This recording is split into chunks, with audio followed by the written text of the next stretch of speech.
వేముల మారయ్య, భారత రాష్ట్ర trade union రాష్ట్ర ప్రధాన కార్యదర్శిగా మాట్లాడుతున్నాను.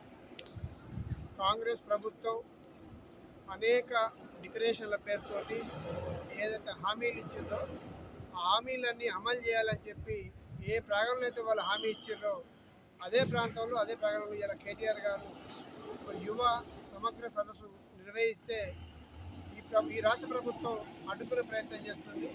ఈ రాష్ట్రంలో అనేక కార్యక్రమాలు చట్టబద్ధంగా ప్రభుత్వం అనుమతించి పోలీస్ డిపార్ట్మెంట్ పర్మిషన్ ఇచ్చి కూడా హౌస్ అరెస్ట్ చేయడం, మీటింగ్కు పబ్లిక్ రాకుండా అడ్డుకోవడం ఇది చాలా దుర్మార్గం. అంటే మీరు ప్రజల్ని అడ్డుకోవడం అనేది ప్రజాస్వామ్యానికే విరుద్ధమైనటువంటి చర్య చేస్తుంది ఈ రాష్ట్ర ప్రభుత్వం రేవంత్ రెడ్డి.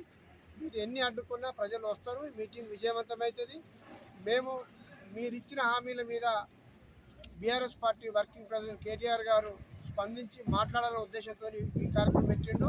మరి లక్షలాది మంది నిరుద్యోగులకు, యువతకు, ఏ యువత అయితే మీకు కాంగ్రెస్ కార్యకర్తలాగా పనిచేసి నిన్ను అధికారంలో నిలబెట్టిరో మరి ఆ యువతకు నువ్వు అన్యాయం చేస్తున్నావు కాబట్టి ఆ